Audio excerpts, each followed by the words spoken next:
Muito bem. Boa noite a todos. Adriana, Rafa, Matheus. Quero agradecer demais a participação de vocês.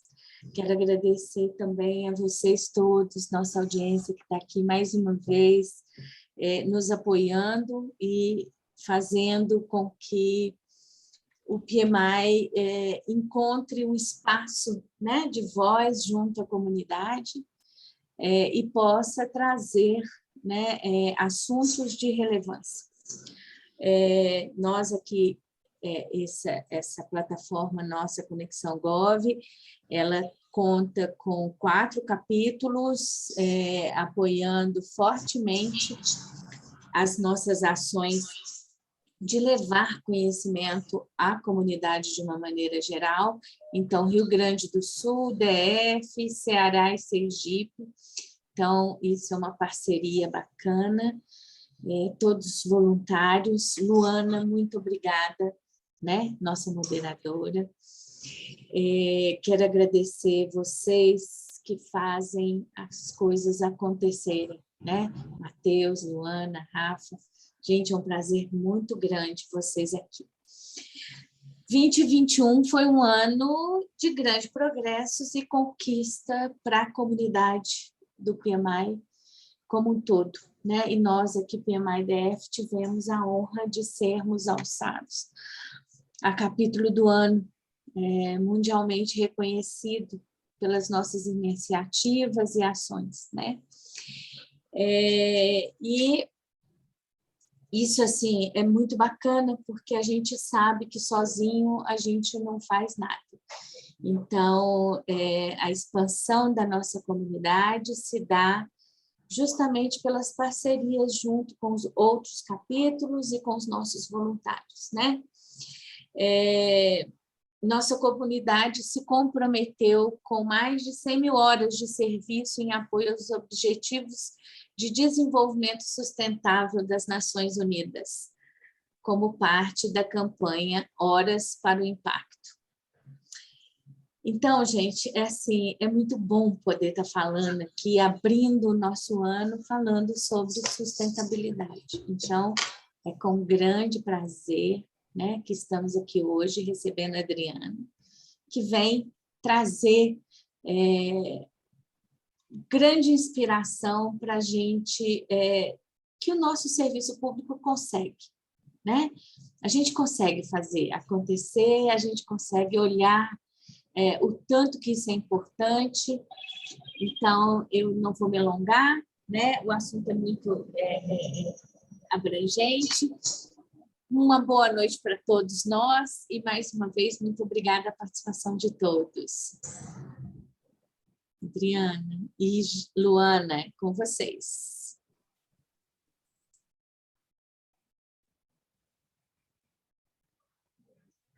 Boa noite.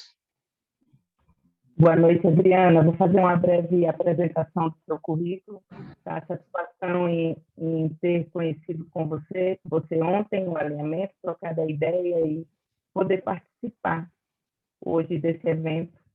Tá? Uma pessoa com a bagagem que você tem, e como eu disse ontem, né, sua bagagem não é teórica, ela é teórica, prática, tem fundamento, tem experiência, tem todas as vivências e lições aprendidas ao longo aí dessa sua brilhante carreira.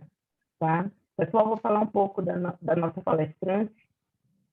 E a palestrante Adriana Tostes, especialista em gestão sustentável, servidora pública federal desde 2004, atual coordenadora de gestão estratégica e sustentabilidade do Tribunal de Justiça do Distrito Federal e Território, onde coordena o Plano de Logística Sustentável, a Política de Sustentabilidade aplicada às contratações e o Programa de Responsabilidade Socioambiental do TJDFC, Viver Direito. Graduada em Comunicação Social pela CUB-DF, integrou um grupo de apoio ao Conselho Nacional de Justiça na implantação das resoluções número 201/2015 e número 400/2021. Plano de Logística Sustentável e grupo de trabalho que elaborou a Resolução CNJ número 347/2020, Governança de Contratações do Poder Judiciário, coautora do artigo sobre contratações sustentáveis do livro Terceirização, Doutrina, Legislação e Jurisprudência, Jacob Fernandes, editora Fórum, 2018, e do artigo Novo Decreto do Pregão e Fortalecimento da Logística Sustentável, 2019. Ministra palestras em diversos eventos realizados por órgãos dos poderes judiciário, executivo e legislativo. Prazer, Adriana, é com você.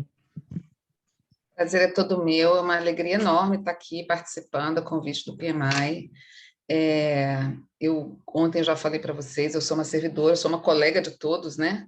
Não sou uma professora acadêmica, então eu queria mesmo, até perguntei qual seria o formato desse evento hoje, a gente combinou que eu vou fazer uma apresentação breve para contextualizar o trabalho que a gente realiza, que eu realizo com uma equipe maravilhosa lá no Tribunal de Justiça, e depois a gente partir aí para esclarecer dúvidas, estender o debate, porque, gente, toda vez que se fala em sustentabilidade, com uma plateia seleta dessa, eu fico emocionada, sabe? Eu fico orgulhosa mesmo, porque eu estou nessa caminhada desde 2009. Em 2009, o Tribunal de Justiça do DF, respondendo a uma resolução do CNJ, resolução número 5, se não me engano, de 2009, trouxe pela primeira vez essa temática que a gente chamava de responsabilidade, até então, de responsabilidade socioambiental.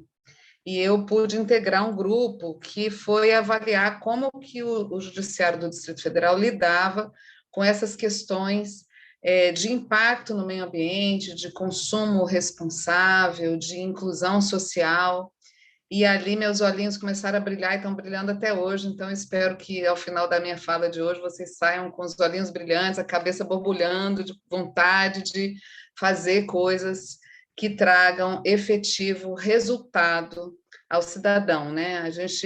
Eu tenho muito orgulho de ser servidora pública, de servir ao público, tenho mesmo, assim, dei a sorte de trabalhar em áreas que eu sempre pude demonstrar, pude estudar e pude também aplicar conhecimentos que a gente traz, criar uma certa bagagem e, ao mesmo tempo, trabalhar em conjunto. Eu não acredito mais em nenhum produto que a gente possa entregar ao cidadão enquanto gestor público que não seja resultado de uma engrenagem. Ontem a Cristina usou essa expressão e eu vou repetir aqui várias vezes, né? Eu vou trazer a experiência do Tribunal de Justiça para que vocês possam se sentir inspirados e que busquem as engrenagens dentro dos órgãos de vocês, as parcerias internas, o próprio PMI, né, que está aí dando todo esse suporte, porque a gente vivencia situações no nosso país até hoje, em pleno 2022, que parece que a gente ainda está no século passado, completamente insustentáveis. Então, é só uma introdução, eu gosto de dizer sempre que eu vou falar de matérias que ainda causam certo desconforto, eu vou falar de planejamento, de estratégia, de governança enquanto diretriz para gestão, vou falar de resultado, de valor público, porque o que a gente entrega é valor público, né? A gente não entrega dinheiro, a gente não tem produto, o que a gente entrega é valor público para facilitar a vida dos cidadãos, e tudo isso para tentar contextualizar o que é essa tal da sustentabilidade, né? Que parece muito linda, os objetivos do desenvolvimento sustentáveis são cento e tantos objetivos e indicadores, e todo mundo fica assim, ai, que bonitinho, vamos cuidar do planeta. Mas isso requer, gente, esforço, requer união, requer estudo. É uma matéria nova, sim, mas o mais bacana que eu tenho percebido ao longo dessa caminhada é que o propósito que rege todo esse trabalho, todo esse estudo, todo esse esforço, ele é sensacional. É o propósito das causas de inclusão social, é o propósito dos direitos humanos, é o propósito do uso dos recursos. Nós vivemos numa era de recursos findos, né? Finitos, não são infinitos, e nós trabalhamos em situações, às vezes, que nós não temos pessoas, né? Ontem a gente falava do caso dos municípios, né, Cristina, né, Luana? E a gente está falando de sustentabilidade, que é mais uma temática que vai ser levada para os municípios e fala assim, tudo bem, mas quem é que vai assumir essa situação aqui, né? Porque As pessoas o grupo é pequeno e nós temos muitas demandas da sociedade. Então, trazido isso, estou vendo minha amiguíssima, queridíssima Maria Carolina aqui, querida, né? Que bom que você veio prestigiar, uma colega que faz parte dessa rede da sustentabilidade, enfim, do Rio de Janeiro, faz parte da rede Recicla Porto do Rio, que é uma rede de diversos órgãos que se unem em torno dessas causas que a gente vai estar tratando hoje. É um excelente exemplo para vocês seguirem aí no Instagram, como tem várias outras redes que eu vou estar citando aqui no decorrer da minha fala. Eu vou pedir licença e vou abrir aqui a minha apresentação. Eu vou tentar ocupar aí um tempinho de vocês contextualizando. Então, vamos lá. Na hora que abrir, vocês me dão um ok, viu, Matheus? Que eu não estou vendo vocês. Abriu, aí só coloquei em modo apresentação. Foi. Isso. Bom, gente, aí a tal da engrenagem, né? Essa engrenagem já traz aqui os ícones da sustentabilidade, que são os da reciclagem, do meio ambiente, das fontes de água, que são finitas, não são infinitas, do consumo de energia, enfim. Eu gosto muito dessa figura para mostrar que são muitas matérias a gente trata, quando a gente fala de sustentabilidade, a gente abrange um conteúdo muito amplo, mas que é completamente concatenado. Por isso que eu gosto muito dessa figura. Uma ação sempre reflete e traz desdobramentos em outra ação. Eu gosto de trazer sempre essa figura aqui, que é o plano de logística sustentável, que é a base da minha palestra, que é o instrumento que a gente utiliza para aplicar a sustentabilidade no caso concreto do tribunal. E esse aqui foi um dado que a gente levantou no final de 2021, a respeito de 2020, a gente ainda não fechou os dados de 2021, para demonstrar para vocês como que durante a pandemia do Covid-19, quando a gente teve que obrigatoriamente esvaziar os nossos prédios e partir para o teletrabalho intensivo, os números, né, a economia que foi gerada quando a gente, por conta dessa movimentação, que a gente foi obrigado a reduzir nos nossos prédios. Então, veja que interessante essa figura, né? A gente chegou a quase 25 milhões de reais de economia, o que fez brilhar o olhar dos tomadores de decisão, né? A alta administração, quando a gente fala em economia, todo mundo adora, né? Ai, que legal, economia! Mas eu gosto de falar isso dentro de um contexto mesmo, dentro de um cenário, não apenas a economia, porque a economia é apenas um dos pilares da sustentabilidade. Aqui eu gosto dessa figura, porque a despeito da gente ter gerado uma economia muito grande, observem que nós desocupamos quase que a totalidade dos prédios, nós tínhamos uma ocupação máxima em torno de 15% das pessoas, e a gente só reduziu 22% de consumo de água e energia. Quer dizer, a gente desocupa 80% e economiza 22%. Por quê? Isso aqui é uma figura paradigmática sobre a sustentabilidade, né? A máquina é pesada, gente. A máquina é pesada. Então, se tem um prédio de 10 andares e tem uma pessoa trabalhando, a energia tem que estar ligada, pelo menos para que essa pessoa acesse o prédio. Então, na prática é o seguinte, não adianta só esvaziar o prédio, tem que ter uma logística de ocupação predial que seja condizente com esse novo momento. Tem órgão por aí, o Tribunal do Trabalho do Goiás, por exemplo, ele criou imediatamente os coworkings. Os escritórios, reformulou os layouts para criar coworking para que, se a pessoa se dirigisse para trabalhar, ela não ia precisar estar lá no 10º andar, ela ocupava o 1º andar, então a gente poderia manter 8 andares desligados, concorda? Mas essa não é a logística. Por quê? Porque nós, como a nossa história demonstra isso, nós somos um país muito novo, né? Se a gente avaliar a história toda do planeta Terra, somos um país de 500 anos, que ainda estamos engateando em gestão. E eu vou dar para vocês um exemplo que não é de serviço público, não, tá? Vou dar um exemplo das nossas casas, da nossa família. Quem aqui, por exemplo, tem filho que estuda medicina? Não estou vendo vocês, mas eu vou supor que tem aqui uma ou duas pessoas que tem um filho que façam medicina. E a pergunta que eu faço é, você reparou que com 10 anos de idade o seu filho tinha vocação para fazer medicina e ali você começou a estruturar, a planejar esse caminhar para que ele pudesse fazer um curso de medicina e fosse sustentável para a economia da família? A gente não faz isso, gente. Tem muitas famílias que, quando o filho passa no vestibular, a família vai e pega empréstimo consignado e passa 10 anos endividado para o filho poder fazer uma medicina. E eu estou dando esse exemplo, por que eu quero falar? Por que eu trouxe esse exemplo? Para mostrar que o erro não é do órgão A, B, C ou D. É o país, é a nossa cultura, a gente não se planeja. Nós somos excelentes, especialistas em apagar incêndios. Somos extremamente criativos, resolvemos tudo. Mas quando a gente fala o seguinte, vamos planejar para daqui a 5 anos, o município lá do interior do Piauí está completamente estruturado e sustentável, as pessoas falam assim, 5 anos? Ah, é muito longe esse negócio. Vai dar certo esse negócio? A gestão vai mudar, o prefeito muda, o fulaninho ali aposenta, a gente não consegue fazer isso. E é isso, gente. Se a gente não fizer isso, sabe o que vai acontecer? Se a gente não trouxer essa palavrinha chamada planejamento, e estratégia, e governança, e transparência de dado para nosso palco, para nossa prancheta hoje, daqui a 5 anos, sabe o que a gente vai continuar sendo? Especialista em apagar incêndio.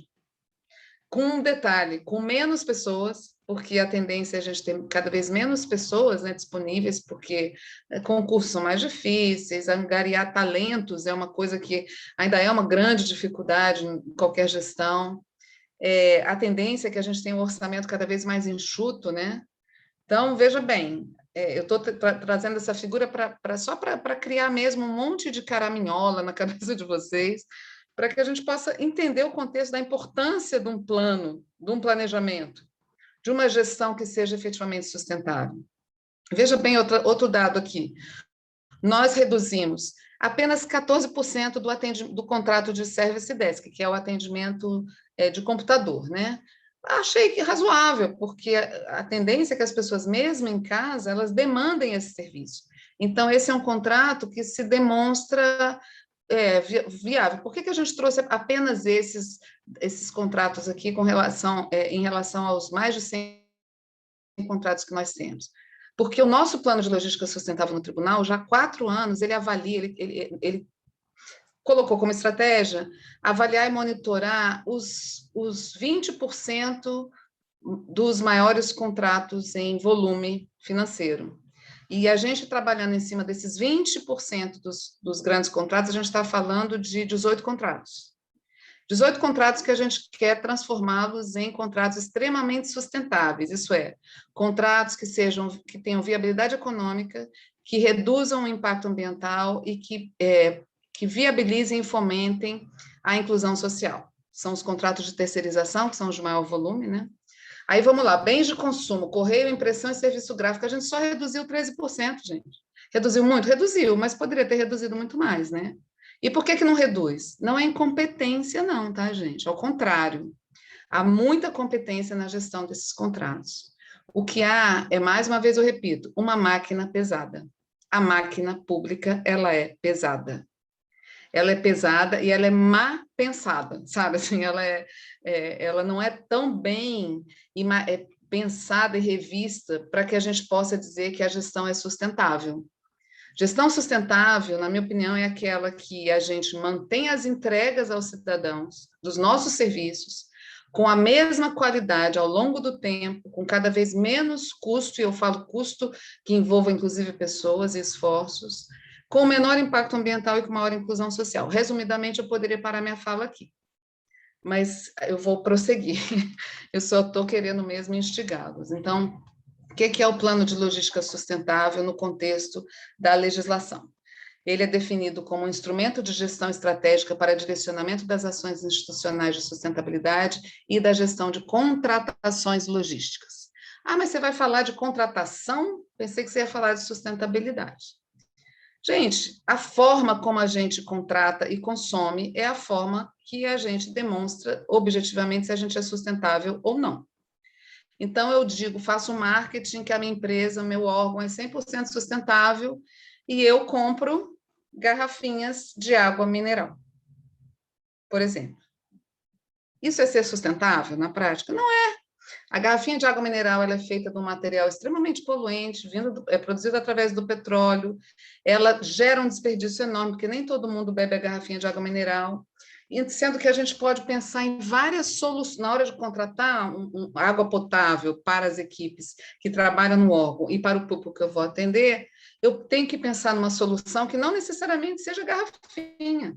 A minha solução é quais são os caminhos para eu oferecer água potável para o meu público interno e externo. Aí você pode ter N alternativas, a depender, inclusive, da conformação predial que você tem. Então, se o seu prédio não comporta o purificador de parede, você pode ter para aquele prédio o garrafão de água. Ou eu posso ter o purificador, ou eu posso ter água filtrada, ou eu posso ter serviço de garçom que leve lá a jarra e sirva. Eu posso ter todas essas soluções ao mesmo tempo. Agora, se eu defino no meu projeto básico que eu estou contratando, que eu vou contratar garrafinha de água mineral, vocês não concordam que a gente fechou? A gente fechou o espectro. A gente não planejou, a gente só reagiu. Lembrei de uma outra coisa, nós somos muito bons em reagir rápido. A gente é muito ruim em agir antecipadamente. E isso é geral. Eu puxo a carapuça para mim e puxo a carapuça para a gestão pública. E assim, eu trouxe esse exemplo da garrafinha como um exemplo mesmo do que é uma contratação logística sustentável, é essa. É pensar, eu tenho que entregar uma coisa, eu tenho uma necessidade, eu vou suprir essa necessidade por meio de uma contratação. Como que eu vou suprir isso de forma sustentável? Eu vou pensar nas melhores soluções. Não necessariamente eu vou pensar no produto que eu vou comprar. E nem necessariamente eu vou repetir um projeto básico para a compra daquele produto.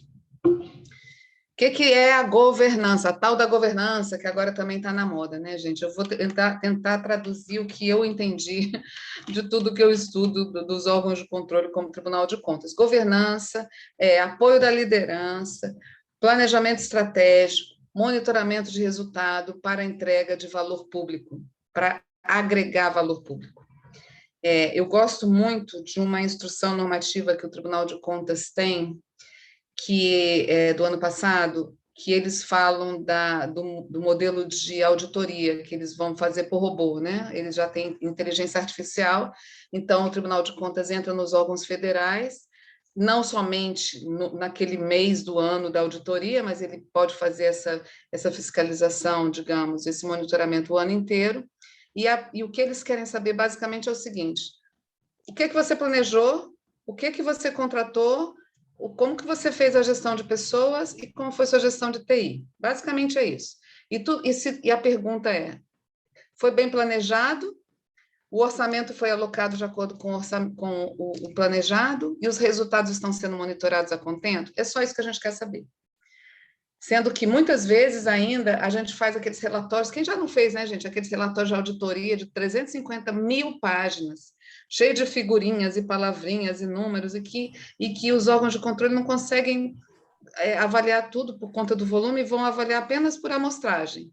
Hoje, a mentalidade está mudando. Os órgãos de controle estão saindo daquela postura de serem fiscalizadores do erro e passam a ser fomentadores das boas práticas, buscadores dos resultados efetivos conforme o que foi planejado no órgão. Avaliadores se o orçamento efetivamente está associado ao que foi planejado e à missão de cada um dos órgãos. É isso que eles querem saber. Então, eu trouxe também uma definição de um decreto federal de valor público, que é muito interessante, vocês já devem ter lido aí, que é produto e resultado gerado, preservado ou entregue pelas atividades de uma organização, que representem respostas efetivas e úteis. Olha o contexto, o que eu gosto muito também, outro conceito que se chama real necessidade. Quantas vezes a gente já viu contratações que não são voltadas à real necessidade? A gente vê lá, faz um filtro aí de quantas contratações no órgão são aplicadas à real necessidade. E não adianta dizer que está bem justificado no projeto básico, não, gente. Porque escrever é fácil, justificar é fácil. A minha pergunta é, qual é a missão do órgão? O que o órgão planejou? Quais são as entregas que ele faz? Aquelas contratações estão voltadas à real necessidade? Ah, beleza. Já é contratação sustentável. É viabilizada por um estudo técnico preliminar que demonstre que aquela série histórica de gastos é compatível com a real necessidade? Já é sustentável. Eu estou ampliando um pouco o raciocínio para que vocês entendam que quando eu falo de sustentabilidade, eu não estou falando apenas de respeito ao meio ambiente, muito menos de um gasto compatível com o meu orçamento. Às vezes eu sou um órgão riquíssimo, nunca vou ser sustentável, né? Porque na abundância a gente costuma trabalhar mal, né, gente? A gente costuma ter um viés aí do desperdício. E, afinal, o que é a sustentabilidade na gestão pública? Eu trouxe 2 matérias aqui muito interessantes. Essa primeira da Folha de São Paulo, de 2 dias atrás. Chuvas em Minas Gerais abrem cratera em Avenida de Belo Horizonte. Belo Horizonte é a 5ª capital do país, em termos de população. E destroem rodovia do interior. Imaginem o caos quando surge uma cratera numa avenida de Belo Horizonte. Aí, outra matéria em contraponto é uma matéria de 2020, que fala o seguinte: quase metade dos municípios do Brasil ainda despeja resíduos em lixo. Por que eu trouxe essas 2 figuras aqui? Porque uma tem toda a ver com uma matéria de 2 anos atrás, que é a geração de resíduo e a não preocupação com essa geração e o descarte correto, vai gerar problemas ambientais 2 anos depois. Uma coisa não tem necessariamente uma relação com a outra, mas as 2 matérias falam de impactos ambientais e falam também de situações que vão ter que ser resolvidas por quem? Pelo gestor público. E essas são bombas que surgem diariamente na mesa de um gestor municipal, de órgãos públicos. E isso, gente, não é a primeira vez que acontece, vamos combinar, né? Essa situação dos impactos ambientais, ela assola o país há muitos anos. E eu pergunto, o que aconteceu há 5 anos atrás, quando essa situação igual aconteceu em Minas Gerais? Tem gestão do conhecimento do que foi feito? Tem lá uma avaliação de como que foi realizada a contratação emergencial para suprir essa necessidade, porque a população precisa da avenida livre. Os ônibus precisam passar por essa avenida. Da mesma forma, os resíduos. Se fizer uma avaliação do que causa também enchente nos locais, são aquelas bocas de lobo lotadas de resíduo, lotadas de lixo. E cadê a política pública na prática para evitar? Quantas lixeiras tem nessas ruas para que as pessoas possam jogar os seus resíduos, né? No Japão não tem lixeira. Lá no Japão a cultura já mudou completamente, porque eles resolveram ter medo de terrorismo, na França também. Agora, no Brasil, muitas vezes a gente anda pelos locais, não tem a lixeira para jogar lixo. Aí joga onde? No chão. Aí é um papelzinho, aí vem uma chuva forte e causa uma série de problemas. Isso são os debates que nós temos que trazer para que a gente efetivamente possa dizer que a gente está tendo uma gestão sustentável. O debate começa com o seguinte: o problema não é apenas a cratera na Avenida de Belo Horizonte, qual é a causa da causa dessa cratera? O que já aconteceu quando houve outras crateras em outras avenidas? Como que foram removidas as pessoas? Como é que foi tratada essa população que precisou ser deslocada de uma região e alocada em acampamentos temporários em outra região? Onde é que está escrito o manual de desastre? Existem gabinetes de crise para a gente lidar com esses impactos ambientais? O espectro da sustentabilidade perpassa por comportamento, procedimento, planejamento e enfrentamento dessas situações na prática e com coragem, sabe, gente? Não adianta a gente falar, eu vou ser um órgão sustentável, uma empresa ESG, porque na hora de eu fazer uma licitação, eu faço uma exigência de selo Procel. Maravilhoso você fazer essa exigência de selo Procel, mas o buraco é muito mais embaixo, gente. O buraco passa por esses questionamentos e essa avaliação de médio e longo prazo.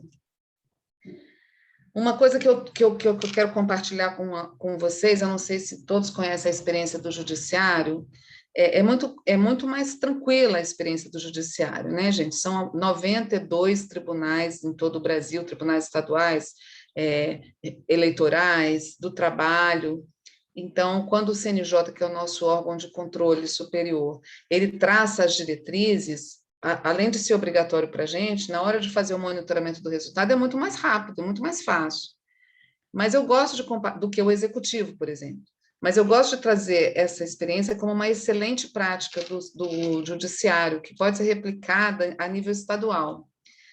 O judiciário ele criou esse painel de Business Intelligence, que é painel de análise de dados, painel de inteligência de dados, que é alimentado por todos os tribunais do Brasil. Com isso, ele consegue dar transparência aos gastos de custeio da máquina relacionado a diversos indicadores de papel, de impressão, de copos descartáveis, que tem a ver com resíduos também, veículos, garrafa de água mineral, telefonia, manutenção, contrato de limpeza, os grandes contratos, ações de qualidade de vida, gestão de resíduos.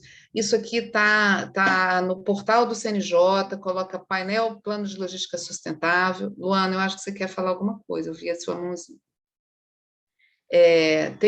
Foi engano, agora não. O CNJ, o Conselho Nacional de Justiça, é só entrar na página, buscar painéis do plano de logística sustentável, qualquer brasileiro pode entrar aqui, escolher aqui o TJDFT, ou o STJ, ou o Tribunal da Bahia, clicar, conhecer os indicadores e ver como é que está o consumo da máquina pública e os impactos ambientais. Aqui também tem ações de inclusão, ações de sensibilização, ações solidárias. Nós vamos ter agora também, em breve, ações de equidade e diversidade, porque a nova resolução do CNJ trouxe essa matéria, a resolução 400 de 2021. Nós vamos ter que ter ações voltadas à equidade e diversidade nos órgãos.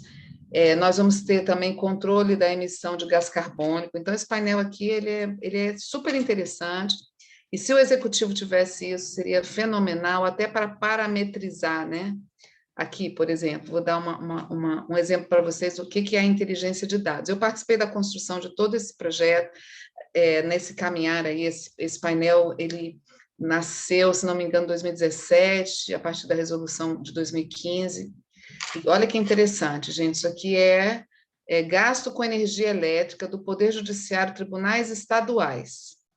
Você vê que isso aqui não é gasto financeiro, isso é kilowatt, né? Então, não é gasto, gasto é em reais mesmo. Olha que interessante, mesmo com os índices inflacionários, o consumo ele tem se demonstrado num ponto de equilíbrio, né? Não tem grandes arroubos. Cai em 2022 porque a gente está em janeiro. Mas o que eu acho mais legal disso aqui é esse gráfico comparativo. Olha que interessante, gente, isso gera uma reflexão, gera uma competitividade positiva, né? Quem não quer estar no topo? Quem não quer estar em primeiro lugar? E isso ele faz com todos os indicadores, acho que é uma excelente prática e está aberto para qualquer pessoa poder entrar e assistir. Ele criou o portal da transparência do CNJ e o balanço socioambiental de sustentabilidade anual cria um ranking para pontuar no Índice de Desenvolvimento Sustentável da Justiça Estadual. O nosso tribunal ocupou o 4º lugar pelo segundo ano consecutivo. Essa pontuação ela também é levada em consideração para a entrega do Prêmio Qualidade Total dos órgãos do Poder Judiciário.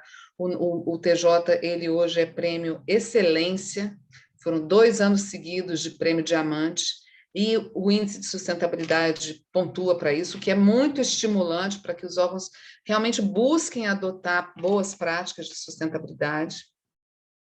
E aqui eu trouxe uma outra boa prática, que é o nosso painel já do Tribunal de Justiça do DF, dos grandes contratos que eu referenciei há pouco. Vejam bem, a gente avaliou aqui embaixo, não sei se dá para ler, são os grandes contratos em custeio da máquina. O maior é o de vigilância, o segundo é limpeza, manutenção predial, motorista, estagiário, recepção, energia elétrica, serviço desk, cooperagem, correios, digitalização. Essa avaliação, gente, ela é muito interessante. Por quê? Porque na hora da gente se esforçar para melhorar uma contratação e torná-la sustentável, de repente eu não preciso estar muito preocupada com o meu consumo de combustível, tá vendo? Nem de bens de consumo. Eu vou focar nos grandes aqui, ó. Essa linha do tempo aqui, ela demonstra que 80% do meu gasto está alojado em 3, 6, 8 contratos, gente. Veja bem, se a gente se concentra nesses contratos e procura trazer melhorias para esse contrato, a gente pode replicar para os demais. Essa é uma prática que se demonstrou muito relevante. Luana, acho que você levantou sua mão. Sim, estão me escutando bem? Sim. Eu tenho uma pergunta da Ariela Montebello. Tá? Pois não. A Ariela diz, boa noite, qual a maior dificuldade para a inclusão de ações sustentáveis, como o exemplo da garrafinha de água, no setor público? Tá, eu vou falar da minha experiência, de uma experiência de uma colega, tá? Que é mais ousada do que eu, mais corajosa, digamos assim. A minha experiência, gente, a partir do momento em que a gente tem os dados, quando eu falo para vocês da importância da inteligência de dados, né? Sabe aquela coisa shakespeariana, conhece-te a ti mesmo, né? Quando a gente não se conhece, como é que a gente vai... Aí o mineiro já fala diferente, né? O mineiro fala assim, se eu não sei do covim nem um cotô, como é que eu vou saber pocovô, né? É mais ou menos assim. A gente tem os dados, né? Os dados, no caso do Tribunal de Justiça do DF, eles foram fundamentais para a gente provocar mudanças efetivas em prol da sustentabilidade. E o meu painel de dados de bens de consumo demonstrava que, apesar de eu ser um tribunal de justiça, a garrafinha de água mineral ocupava a 4ª posição em materiais do almoxarifado. Qual a lógica disso, gente? Quando a gente levou esse dado e demonstrou que o gasto com garrafinha de água mineral superava o de capacitação, o presidente mandou cortar na hora. Então, assim, a gente tem que também saber falar, né, Cristina? Acho que você vai dar uma aula sobre isso, se eu te perguntar. Mas a gente tem que conhecer quais são os nossos públicos na hora da gente argumentar. Se eu falar para o presidente do tribunal que eu sou contra a garrafinha de água mineral, porque ela é feita de polietileno, poliuretano, e que isso é extremamente poluente, ele vai olhar para a minha cara e falar assim, muito bem, parabéns, a senhora é uma cientista, mas talvez isso não toque o coração dele. Quando eu vou lá e demonstro que é o 4º item do almoxarifado que gasta mais ou tanto do que uma capacitação anual, manda tirar na hora, gente, não tem sentido. Só que muitas vezes a gente não tem os dados, então vamos atrás dos dados, os dados nos fortalecem. E trabalhar com linguagens diferentes para cada público, porque depois que eu falei isso, não parece óbvio para vocês que não tem nenhuma lógica a gente ter garrafinha de água mineral se a gente tem outras soluções para fornecimento de água potável? Já uma colega minha que eu adoro, que é a Kathleen Feitosa, do STJ, ela fez uma ação que eu amei. Ela foi juntando as garrafinhas PET por um tempo, e no dia da água, ela fez na frente do STJ uma armação, sei lá, que ela colocou uma banheira sabe essas banheiras plásticas de criança? Ela botou várias, cheias de garrafinha PET, e falou, bem-vindo ao mar de garrafinhas de água mineral do STJ. Aí é lúdico, aí não tem como não impactar, né? Então, a gente tem que usar alternativas de comunicação para sensibilizar os públicos sobre as questões que muitas vezes a gente não enxerga, né? Porque é tão automático. Eu fiz também um processo administrativo. Gente, eu sou bem burocrática, eu vou confessar isso para vocês. Isso é uma excelente alternativa para convencer as pessoas. O Brasil, ele é o país com a maior legislação socioambiental do mundo. Quando a gente vai fazer uma argumentação para conseguir obter algum tipo de resposta positiva da alta administração, eu vou narrando o que é a previsão legal. Previsão legal, previsão legal, previsão legal. E mando tramitar, e faço a proposta, e esse processo começa a tramitar no meu órgão. Ninguém nega, porque é tanta legislação e a gente tem que cumprir legislação. Então, são vários argumentos, sabe? Hoje a legislação ambiental ela é muito forte, a argumentação do gasto voltado à real necessidade. Agora, se você falar para mim assim, aqui eu tenho um município que a água potável é extremamente ruim para a qualidade da saúde das pessoas, então eu tenho que comprar água mineral. That's all right, ok. Por quê? Porque configurou-se a real necessidade do uso daquele material. É até interessante fazer essa analogia. Olha aí quando eu falo do dado. Vocês estão me ouvindo? Oi. Olha que interessante esse gráfico que a gente tem de consumo de água no total.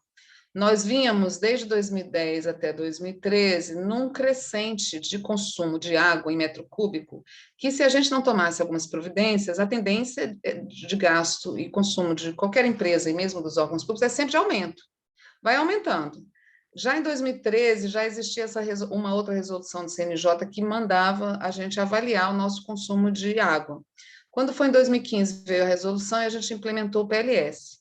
De 2016 para 2017, só da gente ter um plano estruturado de ações, debatido com as áreas, porque a gente não... Gente, lembra que é trabalho em conjunto, né? A gente não impõe nada.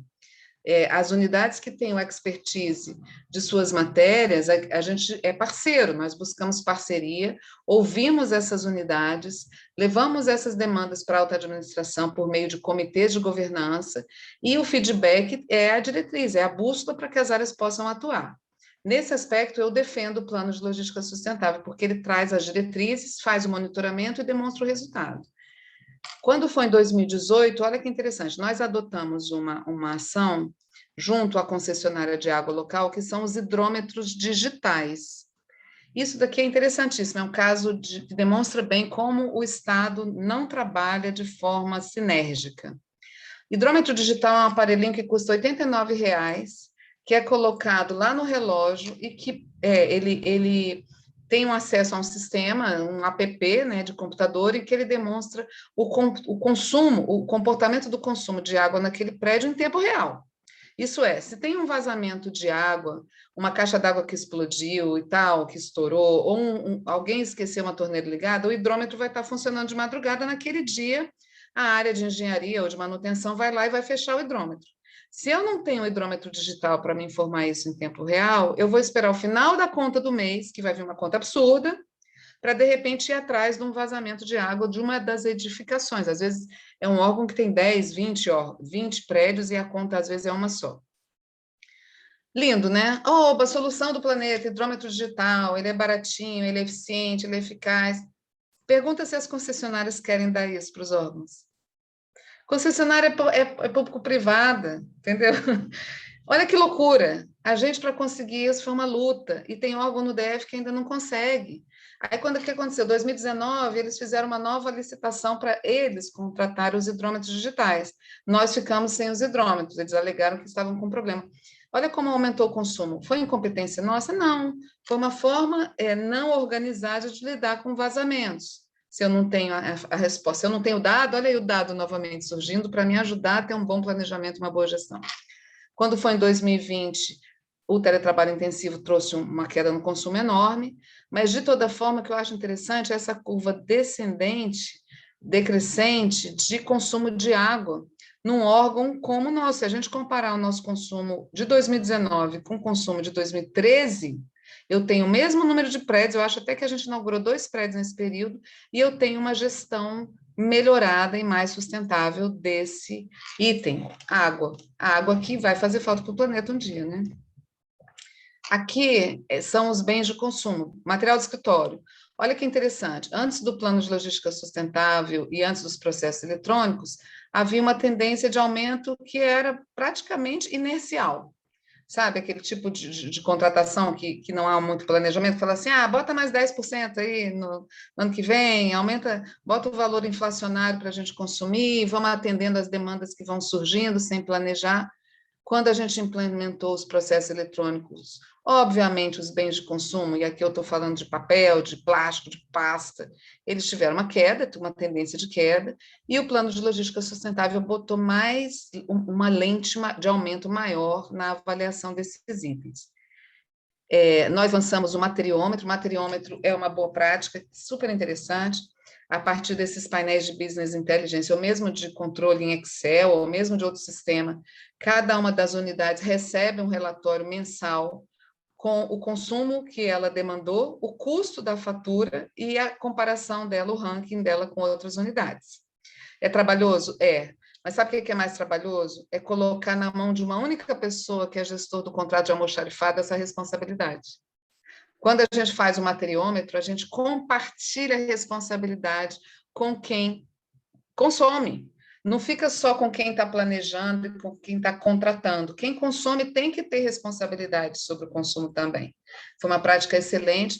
E a campanha Devolva. A campanha Devolva nada mais do que um carrinho de almoxarifado que percorre cada uma das 800 salas do Tribunal de Justiça do DF, espalhado em 30 prédios, e pergunta, vocês têm material para devolver para o almoxarifado? Temos, não usamos isso esse ano.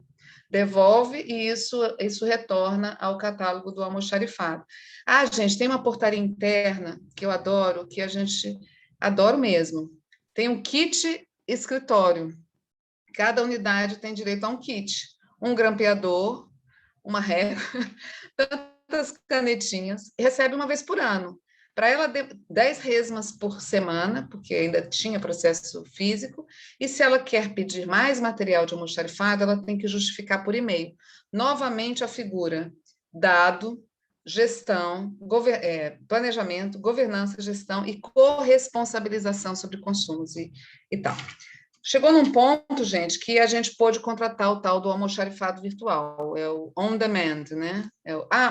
Modelo, eu peço, entrega porta a porta, com isso eu evito gasto com armazenamento, almoxarifes, obsolescência também dos produtos, eu peço, tem um controle da casa e nós estamos seguindo esse modelo que nós copiamos de outros órgãos públicos. A Caixa Econômica trabalha com almoxarifado virtual, o IBAMA, se não me engano, eu não sei ao certo, mas vários órgãos estão trabalhando com almoxarifado virtual, inclusive os órgãos da Esplanada dos Ministérios.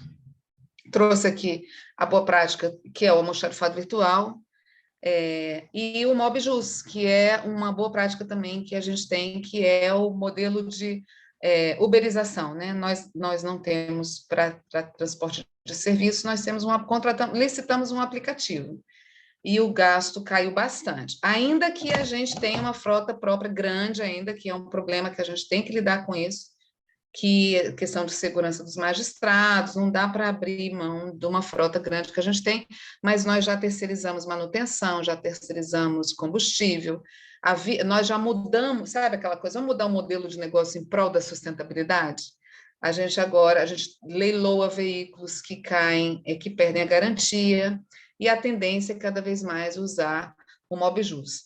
Eu trouxe aqui outras boas práticas, a gente tem um fórum que faz o reuso de água naqueles modelos de água cinza, águas negras, é complexo, mas nós temos um único prédio, eu acho que o Brasil já tinha que ter uma lei que obrigasse todo o prédio público a fazer reuso de água, e as concessionárias também, gente, uma outra coisa, as concessionárias, fiquem atentos, elas cobram pela água que vai para o esgoto. Olha que interessante, gente, que é o Brasil, né?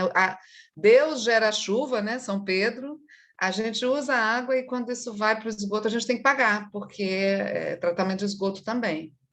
A gente já questionou muito isso, mas é a única forma da gente ter aprovado esse reuso de água nesses 3 sistemas nos nossos prédios. Falei da portaria, falei do impressômetro, é a mesma modelagem do materiômetro, quer dizer, as unidades todas recebem um relatório mensal sobre a quantidade de impressão que elas fazem, eu estou falando de gastos e consumos administrativos. Adotamos o iCarta, ela é uma modalidade mais cara, mas ela é mais eficiente, olha que interessante esse viés da sustentabilidade. O iCarta, ele vai totalmente pelo sistema eletrônico, nós trabalhamos com processo eletrônico, estamos lá na frente, né? Mas eu já trago aqui para vocês ficarem com essa mosquinha, essa vontade de um dia ter um modelo totalmente eletrônico. Seu computador já emite a carta, evita consumo de envelope, papel, plástico, pessoas para fazerem isso. A energia fotovoltaica nós já temos em alguns prédios, mas é uma experiência muito interessante que nós fizemos também, que é a de trabalhar com projetos piloto. Em vez da gente já trazer fotovoltaica para tudo quanto é lugar, não. Vamos escolher uns predinhos, vamos fazer uns pilotinhos e ver se dá certo, e avaliar o resultado, e aí sim passar para um projeto maior. Outra inovação desse ano é a contratação de facilities para manutenção predial. Em vez da gente ter uma estrutura fixa, nós fazemos todo um planejamento preventivo de manutenção predial preventiva, e em vez de ter uma estrutura de pessoas e tintas e todo o material necessário na casa, a gente contrata o serviço, facilities. É muito interessante essa modalidade também, que a gente considera sustentável. Aqui eu trouxe um exemplo muito bacana da coleta seletiva no órgão, que tem a ver com os impactos todos da sustentabilidade, inclusive social, que é o seguinte: nós trabalhamos com modelo eletrônico, portanto, nosso resíduo é nada. é o que eu como, porque se eu trabalho com processo eletrônico, eu não tenho papel para jogar no meu cesto da minha mesinha aqui do meu lado. Entretanto, as equipes da limpeza, aí quando eu vou comer, eu me dirijo à copa e lá eu tenho meus resíduos, embalagem, PET, fruta, etc. e tal. No banheiro também eu tenho o cesto de lixo. Gente, quem é que está na ponta desse meu lixo? Qual é a logística, né? Do lixo que eu gero até a hora que ele vai para o aterro sanitário, ele tem uma historinha, né? Ele não some igual o duende, sabe? Ah, o lixo sumiu porque eu botei ele na porta da minha casa. Não, ele tem uma história. E ele começa com as equipes de limpeza que trabalham nos nossos órgãos e são contratos caros. E normalmente são mulheres, que para limpar o meu cesto na mesa tem que se agachar. Então, se eu tenho uma sala com 8 mesas, ela vai se agachar 8 vezes, 3 vezes por dia. E como é que eu vou dizer que eu sou uma empresa sustentável se eu não estou olhando esse ser humano que trabalha na minha sala? Agora, então, com a pandemia, que ela tem outros procedimentos de limpeza, como é que eu vou obrigar essa pessoa a pegar o meu lixo e jogar fora? Sendo que eu não produzo lixo. Nós já havíamos tirado o saquinho plástico do cesto para evitar né, a contaminação.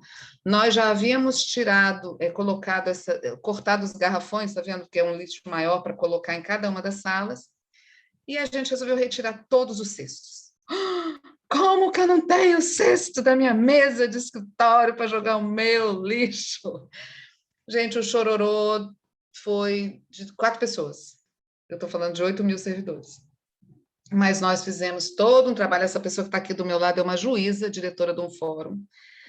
Nós fizemos uma gincana verde no fórum. Quem abrisse mão do seu cesto e, obviamente, tivesse outras ações, pontuava e ganhava essa caixa de papelão para acumular papel para a gente poder fazer bloquinho de reuso de rascunho. Foi uma ação muito bacana, meio que de comunidade, sabe? Esse é o Fórum de Ceilândia, que ele tem uma configuração de um município. Nós temos Ceilândia, Taguatinga tem uma conformação populacional de município maior do que de municípios brasileiros, então a gente gosta sempre de fazer piloto nesses locais, porque eles demonstram mesmo a efetividade antes de partir para o grande, e é uma experiência que eu gosto muito de compartilhar, porque coleta seletiva é um dos pilares da sustentabilidade, e o Brasil, às vezes, tem problema de enchente e como eu trouxe aqui, né, por conta de lixo. Então, a gente tem que olhar para o nosso lixo com muito cuidado. Agora, recentemente, o Ministério do Meio Ambiente lançou, bem recentemente, agora acho que esse mês, uma nova política de logística reversa, que a gente tem que ter atenção, contratar, prevendo que a empresa que me fornece, ela vai levar o isopor de volta, que eu não quero aquele isopor, eu só quero o computador, porque o isopor é extremamente poluente e nós não temos o que fazer depois com esse isopor. O processo de reciclagem é viável, mas é caríssimo. Então, as empresas também, elas participam, a Lei Nacional de Resíduos Sólidos, ela fala em responsabilidade compartilhada de resíduos, e efetivamente a gente tem que buscar essa responsabilização em todo o processo da contratação. Comprar produtos menos poluentes, escolher menos embalagem, na hora da entrega, a empresa tem que levar de volta a embalagem, não é nossa responsabilidade. Pilha e bateria, a gente tem destinação corretíssima. Resíduo de obra, resíduo de obra tem que botar em container para ir para aterro controlado, porque ele demora 100 anos para se dissolver, tem um impacto enorme. Tem uma série de legislações que eu indico a leitura mesmo, não tem como escapar. Quando nós beneficiamos catadores de resíduo também, que é uma outra ponta dessa, e ele precisa de um resíduo limpo para ele poder comercializar, gerar renda para ele. E, bom, eu trouxe aqui alguns exemplos, esse exemplo que eu acho muito importante, gente, que é o seguinte: quando a gente fala de políticas públicas, aqui eu estou falando do Poder Judiciário, né, mas no âmbito federal, quando a gente fala de política pública voltada à entrega de valor público ao cidadão, a gente tem que pensar como é que isso acontece na prática. Então, eu trouxe aqui um exemplo, a Cristina falou no início da Agenda 2030, eu vou trazer um outro exemplo, que além da Agenda 2030, o Brasil tem uma estratégia federal de desenvolvimento, eu aconselho a leitura. Essa estratégia, ela tem diversos indicadores já formulados pelo governo federal, para que a gente gere o desenvolvimento do Brasil até 2030. Essa estratégia, ela se desdobra em planos plurianuais de gestão. Os estados têm os planos plurianuais, os municípios têm os seus planos de atuação, que, por sua vez, deveriam ser desdobrados em política de governança, que é o seguinte: não importa quem seja o prefeito, eu tenho que ter uma diretriz de trabalho para comunicar quem está lá na ponta tanto o jardineiro, quanto que limpa as praças públicas, quanto a pessoa que está contratando o serviço do jardineiro, ela tem que ser comunicada sobre qual é a diretriz do órgão para aquele período. Senão fica cada um trabalhando, já querendo fazer a sua melhor entrega, sem um direcionamento. É a mesma coisa você falar assim, eu vou criar 3 filhos, cada um vai fazer da vida o que quiser, e a casa aqui a gente vai gerir do jeito que a gente quiser. Governança é diretriz. A diretriz se traduz por planos de gestão. Então, aqui é mais um plano diretor, que também é um plano de gestão de logística, que, por sua vez, deveriam reger o orçamento, né, gente? Quer dizer, só depois que eu planejo, eu tenho que alcançar um resultado que é aplicar a política pública para entregar para o cidadão. Eu tenho uma estratégia federal, uma Agenda 2030. Eu tenho planos e políticas que me levam a isso. Ah, então, baseado nisso tudo, eu vou precisar de um orçamento. Então, agora eu vou ditar o orçamento. Esse orçamento vai ditar a forma como eu vou contratar, a disponibilidade de dinheiro que eu tenho para contratar, e aí eu vou para um processo de contratação que efetivamente seja sustentável. Se o processo de contratação ele abre mão de toda essa historinha azul aqui atrás, ele está sendo para apagar incêndio, gente. Se ele não é voltado a uma estratégia maior do órgão, a missão do órgão, a estratégia nacional de desenvolvimento daquela região, né?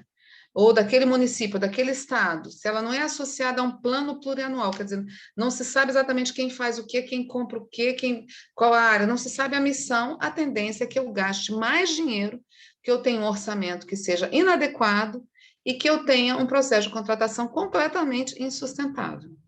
Luana, eu vou dar um exemplo aqui, por exemplo, das cotas para pessoas vítimas de violência doméstica. Vou dar esse exemplo. Luana, você quer falar antes de eu dar esse exemplo? Fica a seu critério, Adriana. Então, só para não perder o meu fio da meada, tá? Do meu raciocínio. Nós temos um problema seríssimo no país que se chama violência doméstica.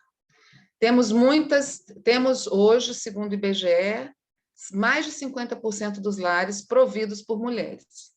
Isso é, eu tenho que tirar, a maior parte das vítimas de violência doméstica é formada por mulheres. Então, eu tenho, muitas vezes, mulheres que provêm os seus lares, porque os maridos abandonam, ou porque morrem, são mais expostos à violência e tal.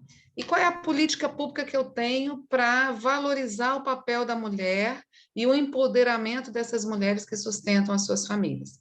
Isso está previsto na Agenda 2030, está previsto na Estratégia Federal de Desenvolvimento, quer dizer, eu tenho uma categoria de pessoas, são mulheres, que precisam ser empoderadas. O governo tem 20% do produto interno bruto está na mão do Estado. O Estado tem o poder de compra de 20% do produto interno bruto, quer dizer, a economia que gira, todo o dinheiro que gira no país, 20% gira por conta do governo, do Estado.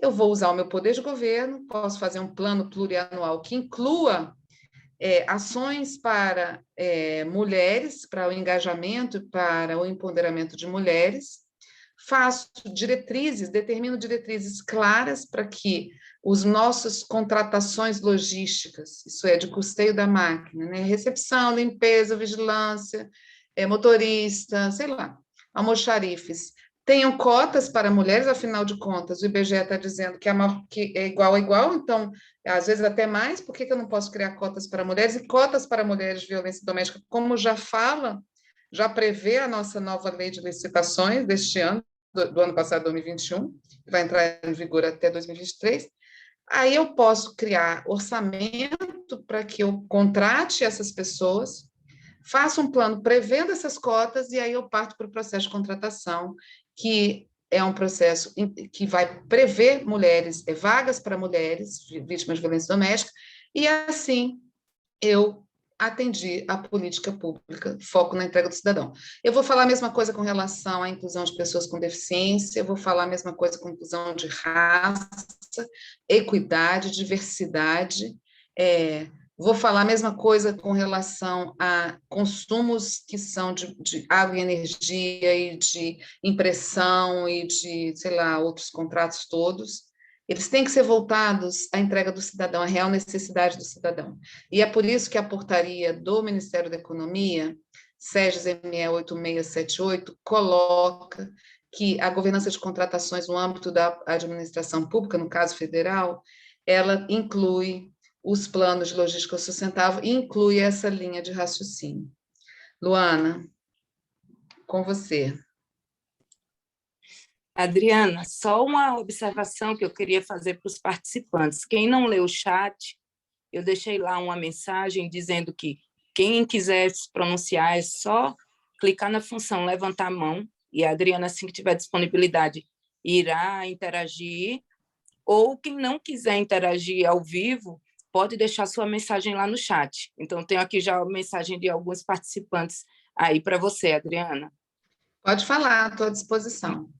A Ariela Montebello, né, ela respondeu, sim, o esgoto é cobrado porque tem afastamento via redes e é realizado um tratamento que tem um alto custo.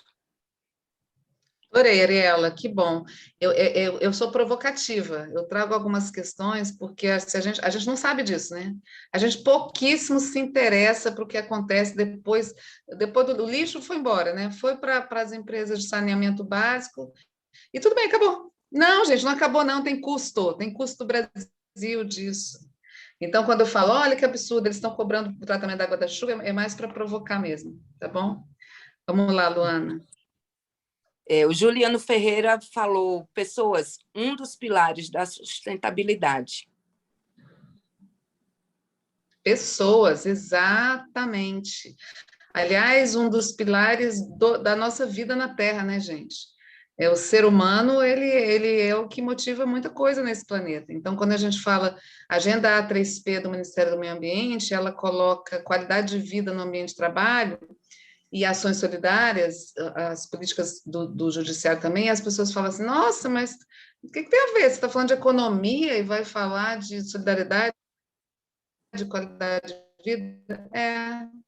Pessoas precisam de serem enxergadas, porque elas são a base da sustentabilidade. A Agenda 2030 é uma agenda de direitos humanos e também de respeito ao meio ambiente. Vamos lá, Luana. A Bruna Taurino comentou, essa ação funciona muito. Então, isso foi no decorrer da sua palestra, né? E o Vitor Donizete da Costa, ele perguntou qual relação é mais benéfica a respeito da logística reversa? Empresas que são especializadas nisso ou ser uma prática de todas as empresas com seus suprimentos e materiais internos e vendidos? O que acontece? A logística reversa, ela na prática é a corresponsabilização sobre o ciclo de vida dos produtos, né?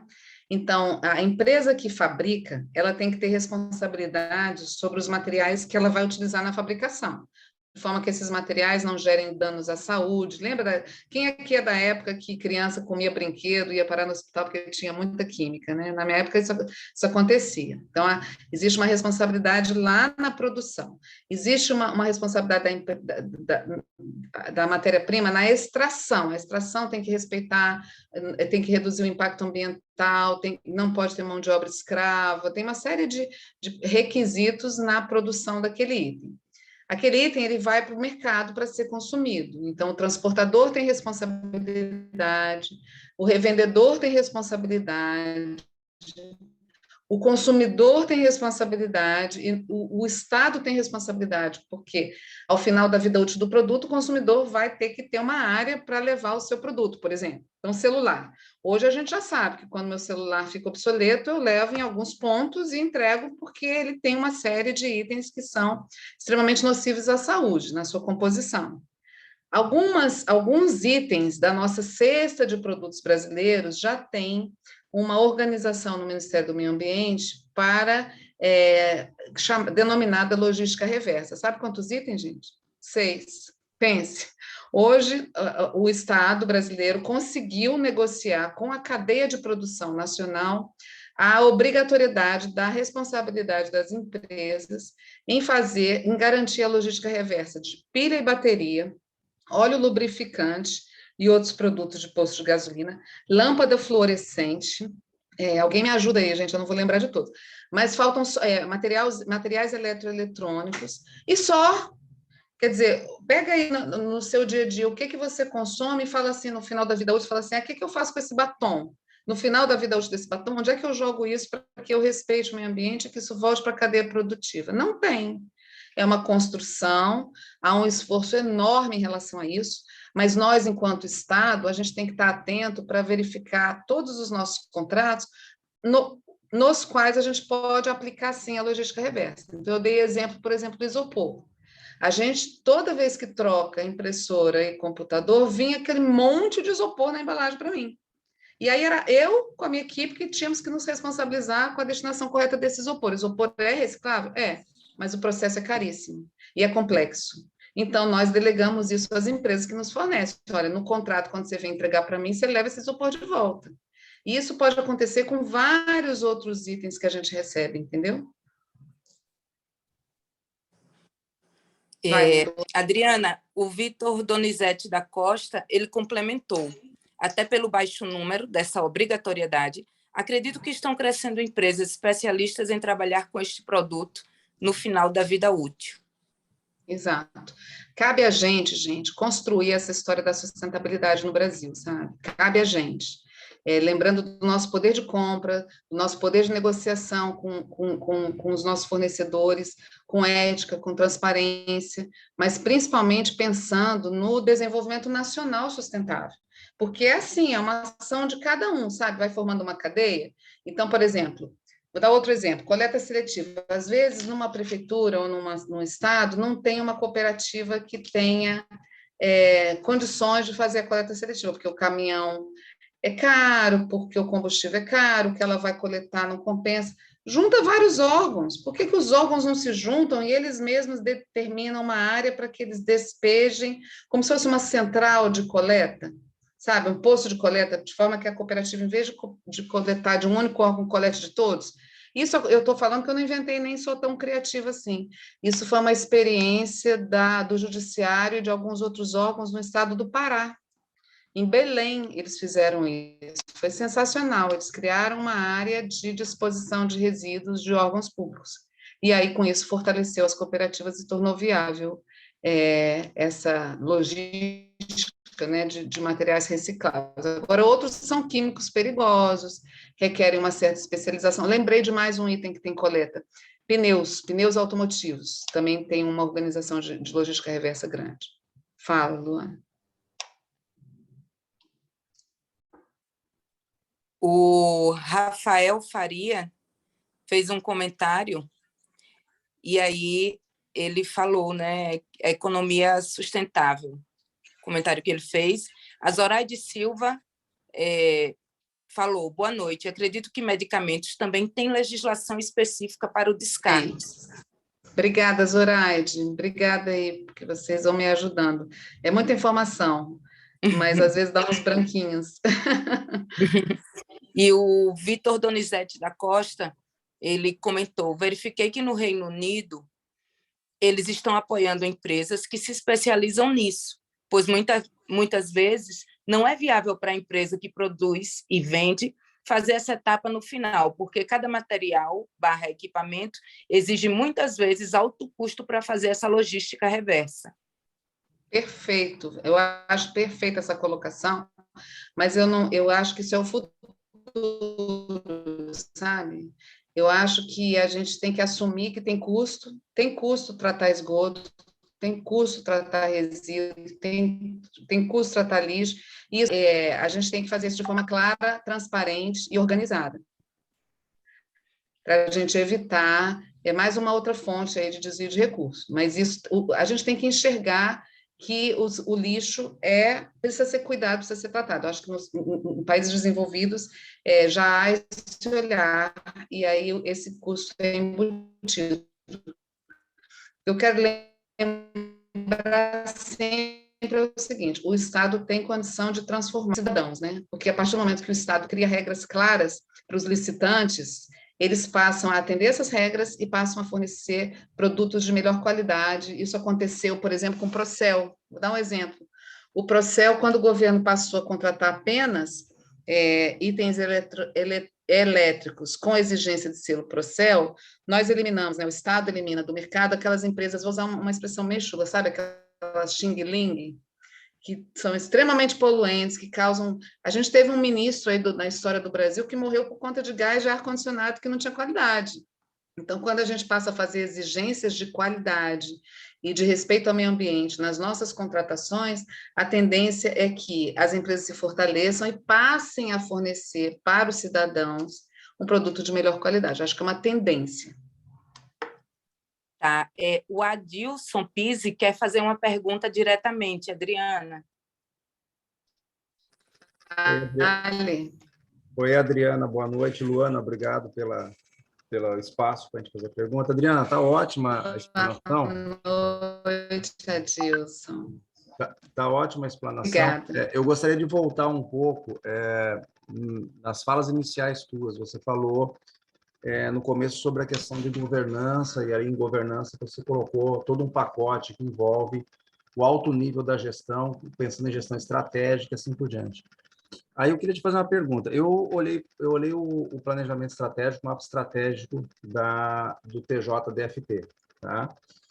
E no mapa estratégico do TJDFT, a gente, óbvio, até pela sua própria explanação, a sustentabilidade ela não está calcada especificamente em um objetivo ou talvez em uma estratégia, né? Ela vai estar espalhada, né?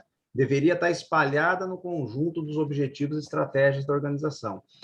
Mas, por outro lado, em algumas organizações, o próprio CNJ, né, o CNJ coloca lá, nos macro desafios dele, ou que poderiam ser chamados de objetivos, né, ele coloca lá a promoção da sustentabilidade, para que abaixo disso viessem algumas estratégias.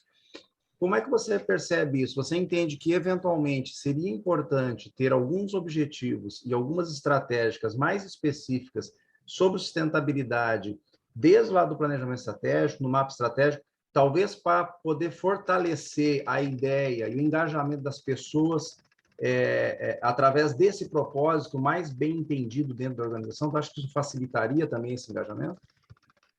Adilson, muito pertinente sua fala, mas a gente, como é que eu vou trazer isso de uma forma mais completa? Talvez eu tenha um slide aqui na frente, tá aqui, ó, é esse aqui. É exatamente baseado na sua pergunta. Quando a gente fala de trazer isso dentro do planejamento estratégico, muitas vezes, em muitos órgãos, o planejamento estratégico é construído por 4 ou 5 pessoas.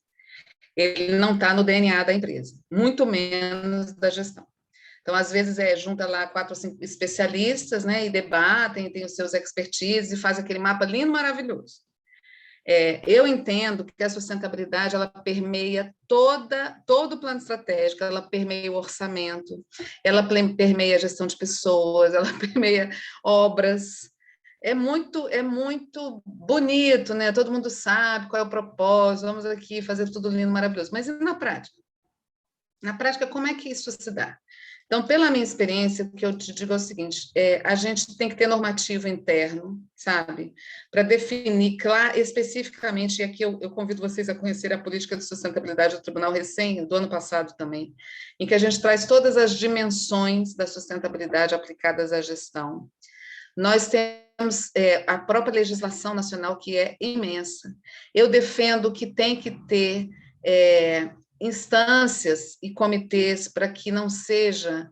As instâncias, elas geram engajamento, né? A partir do momento em que o Comitê de Gestão Estratégica conversa com o Comitê de Governança de Contratação e a Comissão de Sustentabilidade dá subsídio para que eles tenham um debate rico e concreto, e aí eu vou dar o exemplo daqui, esse que está em azul, da governança do Plano de Logística Sustentável do TJ 2021 a 2026. Atribui-se à administração superior, com apoio do Comitê de Governança e Gestão Estratégica e da Comissão de Sustentabilidade, coordenar as atividades de planejamento, avaliação e monitoramento do Plano de Logística Sustentável, bem como garantir os recursos e o suporte necessário à execução.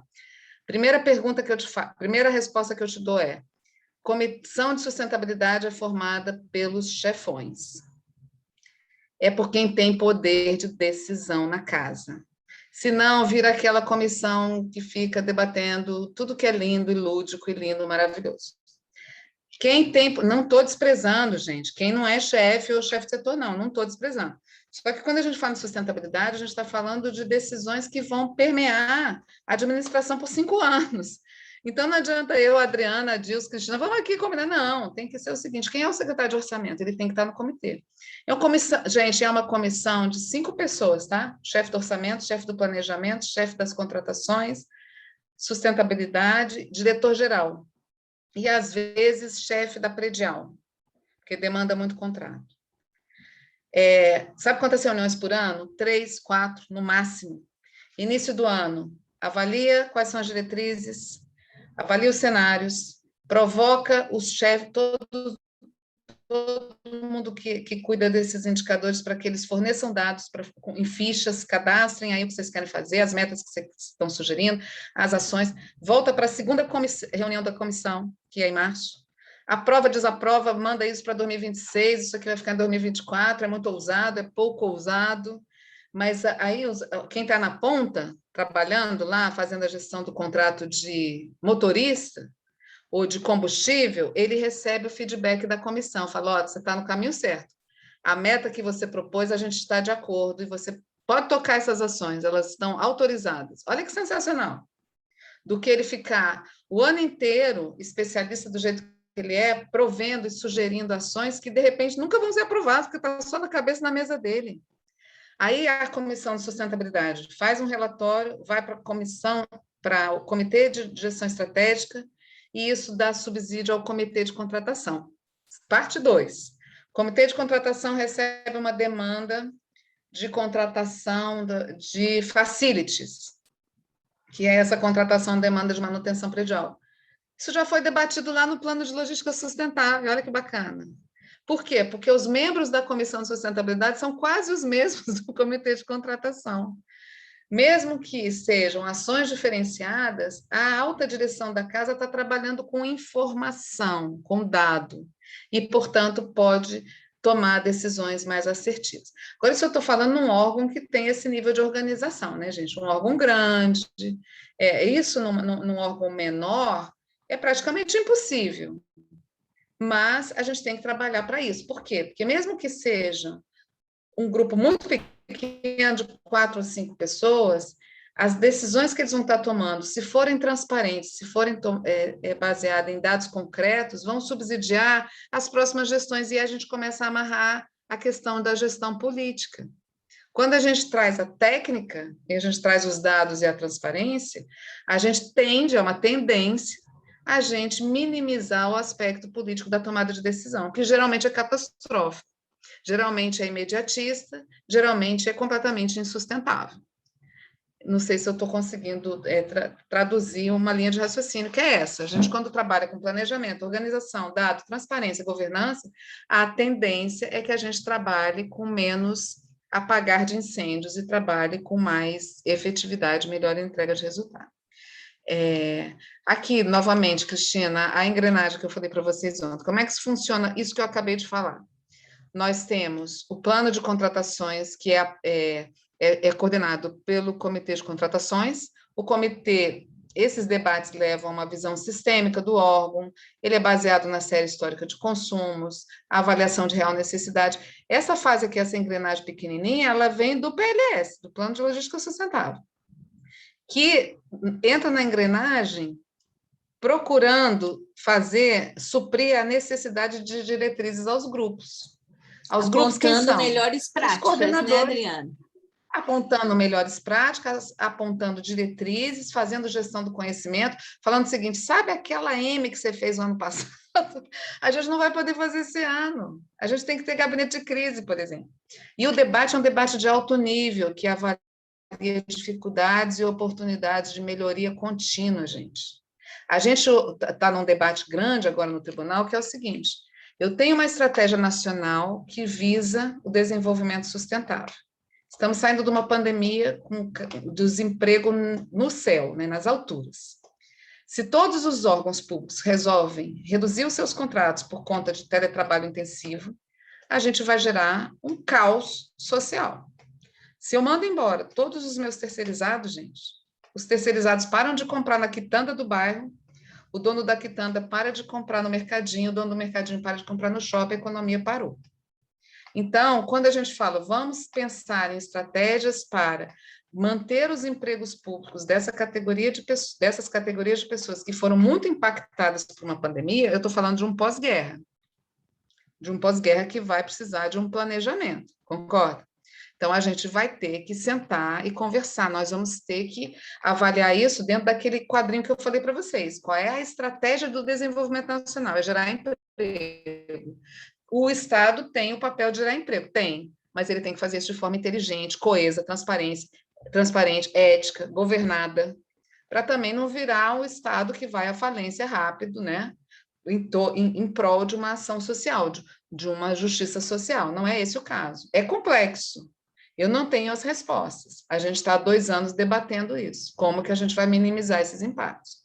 Aí eu me lembro, por exemplo, do caso do Ministério da Economia, que quando uberizou a frota, né, assim, não quero ficar falando de empresa, mas quando terceirizou a frota, eles fizeram a contratação de táxi e capacitaram muitos motoristas para eles serem contratados pelas empresas que estavam sendo contratadas, entendeu? Criou uma triangulação. Por que a gente não capacita essas pessoas que trabalham nos nossos órgãos para que elas tenham outras oportunidades e sejam contratadas pelas empresas que a gente vai continuar contratando? Só que para uma outra frente de trabalho, sei lá, informática. A gente tem que avaliar, gente, não, quando eu falo que a gente tem que parar de apagar incêndio para ser sustentável, não é pensar o que vai acontecer no nosso órgão semana que vem, nem mês que vem, não. É a gente fazer uma avaliação de 5 anos, para onde o nosso órgão está indo, para onde o país está indo, quais são as necessidades, as reais necessidades dos cidadãos, o que meu órgão contribui para isso, e o que eu tenho que fazer agora para chegar lá e não estar apagando incêndio mais. E essa questão dos terceirizados, no momento que a gente fala em esvaziamento dos prédios por conta de teletrabalho intensivo, ela não pode ser colocada de lado. Lembra que a Agenda 2030 é direitos humanos? Sustentabilidade também são pessoas, são debates. Eu falei para vocês que a gente ia acabar essa reunião aqui, todo mundo pensando, com dor de cabeça. Não temos as respostas, mas temos que sentar, debater, capacitar pessoas para enriquecer esse debate e buscar soluções planejadas. Eu vou encerrar aqui trazendo essas duas matérias também, né? Que são boas práticas sustentáveis. Olha que interessante. Compra direta de passagem nas companhias aéreas. Até muito pouco tempo atrás, cada órgão fazia sua compra por agência, gente. E, assim, o custo era muito maior, a logística era muito mais complexa. Aí, o que o governo federal fez? Criou um app, um aplicativo, que os órgãos federais todos compram, com uma centralização de compras. Isso aí eliminou muito custo da máquina pública. E a real necessidade, assim, a pergunta que a gente faz é o seguinte: quando eu estou contratando, eu estou pensando no que eu quero contratar, no resultado que eu quero chegar. Eu quero uma passagem aérea para fazer deslocamento. Aliás, eu quero deslocamento, pode não necessariamente ser passagem aérea. A forma como eu vou fazer essa contratação pode ser por agência, pode ser direta, pode ser... Eu não vou querer avião, vou querer ônibus. Tem várias formas, tem várias soluções para a minha contratação. Por que eu vou direto para uma agência? Porque eu nasci assim, eu fui sempre assim, não tem, Gabriela? Sempre foi assim. Isso é insustentável. Então, eles vieram com essa inovação e foi disruptivo. Outra matéria que eu busquei, que eu achei muito interessante, que é de 2010. Um professor da academia, da USP, desenvolveu um asfalto que absorve a água da chuva. Por que o Estado não faz parceria com a universidade, com a academia? Onde está a inteligência? Vamos fazer parceria para contratar startups, né? Falar para um aluno, eu quero que você desenvolva aí um sistema para mim. A gente vai pagar esse seu estudo, a gente vai apostar e você vai desenvolver esse produto, o Estado vai ser o seu teste. São várias alternativas que nós temos que traduzem o que é sustentável. Insustentável é a gente não ter, até hoje, um asfalto que resista a uma chuva, né, gente? Isso é completamente insustentável. Porque esse asfalto, ele é caro, tem um impacto econômico, ele tem um impacto social, porque ele empata e causa problemas para muita gente que usa transporte público. Ele tem um impacto ambiental, porque à medida que ele vai se degradando, isso vai parar em algum aterro que às vezes não é aterro controlado, às vezes é jogado no meio da rua.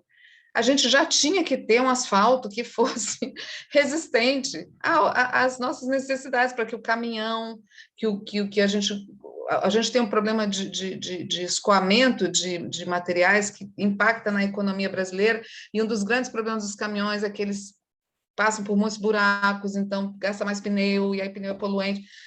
Eu acho que eu estou viajando aqui, mas a ideia é levar um raciocínio que fale o seguinte: a sustentabilidade, ela não é apenas trazer um critério para aquele item que eu vou contratar, é pensar de forma macro, aonde a gente quer estar daqui a 5, 10 anos, e nos unir em rede, pegar outros órgãos, sabe? Não tem condição de fazer isso agora, eu vou me associar ali ao STJ, vou me associar ao TRE, vou me associar a outros órgãos, ao governo local, para buscar soluções para a melhoria para aplicar valor público, sabe? Eu trouxe aqui alguns exemplos que é a nossa política, já falei para vocês, a nossa portaria que demonstra que a Comissão de Sustentabilidade é constituída por pessoas que têm poder de decisão, isso nos ajuda muito. Nós temos as diretrizes, temos que definir metas, temos os planos de ação e responsabilidade, temos que formatar uma ambiência cultural, isso que a gente está fazendo aqui agora, debatendo, é uma formatação de ambiência cultural, sim, para a sustentabilidade. Aqui é a ficha que todo mundo tem que preencher para propor ações para o plano de logística, então, as unidades que são responsáveis, elas têm que preencher para a gente o que elas vislumbram como cenário interno e externo que impacte naquele indicador. Olha aqui o alinhamento da estratégia, quem perguntou. A gente na ficha, a gente coloca qual é o plano estratégico, foi você, né, Adilson? Nós temos aqui os objetivos do plano estratégico do tribunal, a estratégia que foi acordada, e essa estratégia, esse objetivo, tem que ser levado em consideração na hora da unidade definir a meta com o contrato de correio. Isso aqui é a ficha de correios, tá? A anterior era de impressão. Então, a gente faz todo um alinhamento para provocar essa ambiência cultural para a sustentabilidade. Depois essa ficha vem, a gente faz uma reuniãozinha para apoiar as unidades, para que elas não fiquem assim, perdidas sobre o que fazer. E, a partir daqui, a gente vai tratar em nível de instâncias de governança. A gente formula esses relatórios e aí a governança, as instâncias de governança decidem, o presidente aprova, e aí é só cada um que faça a sua parte para a gente alcançar os resultados que eles mesmos trouxeram. Trouxe também aqui um modelo de ação, então, esse aqui o próprio gestor da área preencheu, né? Eu vou alterar o contrato para o modelo de cogestão com a área demandante de Correios. Porque às vezes fica o cara lá na ponta, cuidando do contrato de correio, mas ele não administra como esse contrato é gasto. Sabe, são várias varas de justiça demandando correio, e o coordenador é lá da segunda vice-presidência, coitado. Ele quer fazer cogestão, igual o materiômetro e o impressômetro. É ter um modelo de ofício para o carta, atualizar normativo sobre envio de contrafé. Isso é muito de justiça, mas que tem um impacto nos contratos de correio. E sugiro a leitura da 347 de 2020, que é uma resolução que fala de governança de contratações, que traz o PLS, mas também traz um alinhamento muito interessante entre planejamento e efetiva contratação. Aqui é uma figura muito interessante que mostra todo o fluxo das contratações, a primeira fase que é tratada pelo plano de contratações e a segunda que o PLS ajuda muito, apoia o gestor, apoia o órgão, apoia os tomadores de decisão. Na fase de fiscalização contratual, gente, às vezes o fiscal fica sozinho, abandonado, fazendo a fiscalização contratual, ele precisa de dados, ele precisa de insumos para saber se aquela contratação está ocorrendo de acordo com o que foi planejado. E aí o plano de logística sustentável apoia bastante essa atuação deles. Tem que ter o plano de tratamento de riscos, isso é uma coisa que é uma outra palestra, né? Uma outra fala, mas eu trouxe para ilustrar. Então, o plano de logística, ele auxilia lá na fase de planejamento da contratação, mas auxilia na fase da fiscalização também. E trouxe aqui o que a nova lei de licitações tem de alinhamento à Agenda 2030, com relação, já falei disso mais cedo, a lei determina que o edital poderá incluir mulheres vítimas de violência doméstica, oriundos do sistema prisional. Em caso de empate, vão ser levados em considerações as empresas que desenvolvem ações de equidade e de diversidade em relação a gênero. Tem vários artigos que falam de meio ambiente e sustentabilidade na nova lei de contratações, E o artigo, eu destaco o 11, que fala que o processo licitatório tem por objetivos incentivar a inovação e o desenvolvimento nacional sustentável, que foi o tema da minha palestra de hoje. É isso, basicamente. Como é que eu paro aqui? Gente, vocês não estão vendo, não? O que eu estou falando? Os slides não apareceram? Sim, apareceram. Engraçado, parece aqui que não apareceu. Levei um susto agora. Ai, coração. É isso, gente. Eu procurei ser longa, é muita informação. Procurei falar rápido, porque é muita informação, mas estou aberta aí a perguntas. Adriana, tem alguns questionamentos aqui no bate-papo. Bora. Algumas considerações. A Bruna Taurino falou, Adriana, acho que vale fazer um evento só de gestão de contratos, hein? Sugiro. E tenho pessoas maravilhosas para indicar, do judiciário. Essa resolução, gente, ela é linda, a 347. Ela foi construída a várias mãos. Tem Tereza Vilac, da AGU, tem Kathleen Feitosa, do STJ, tem Tatiana Camarão, especialista em integridade, que é do TJMG, tem Isabela Brito, do TJDFT, tem Renato Kader, do Ministério da Economia, André Acha, do Ministério da Economia, e coordenado por coordenado pela juíza federal Luciana Ortiz. E nós construímos essa resolução a todas essas mãos e raciocínios em um ano de trabalho, voluntariamente. Então, é possível mudar quando a gente se une, sabe? E aí o Ministério da Economia tem se baseado bastante nessa resolução do CNJ para fazer os normativos infralegais aí da nova lei de licitações. Mais uma pergunta. Estou tentando ler aqui, Luana. Tem vários elogios, Adriana, para você. Obrigada, gente. Obrigada. Então, as outras foram decorrentes da palestra, né? E você foi sanando os temas, enfim. Obrigada mesmo. Sei que a gente está aí no horário apertado, o tema, como eu falei para vocês, é muito complexo, né? A Maria Carolina, a Carol trouxe aqui o trabalho da Recicla Porto, com a chamada pública compartilhada, unindo o descarte de 6 instituições públicas. Sensacional, Carol, unido. Isso aí faz a inclusão dos catadores, reduz os custos operacionais dos órgãos, as empresas do Reino Unido. Gente, ó, é papo para lá de... É muito assunto. É muito assunto. Agradeço aí a paciência de todos aí me ouvirem. Imagina, é um grande prazer te ouvir sempre, Adriana. Imagina, querida. Obrigada.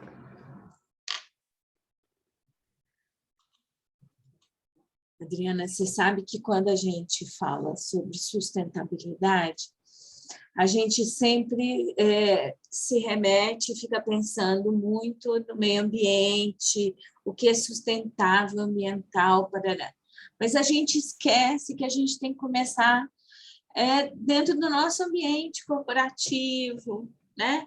Em pequenas ações que vão mudando a forma como a gente enxerga o uso desses recursos que são tão preciosos, né? E que só quando a gente passa, igual nós passamos aqui no DF, quase um ano de racionamento de água. Exatamente. Né? São Paulo, né, gente? São Paulo Isso. passou por isso.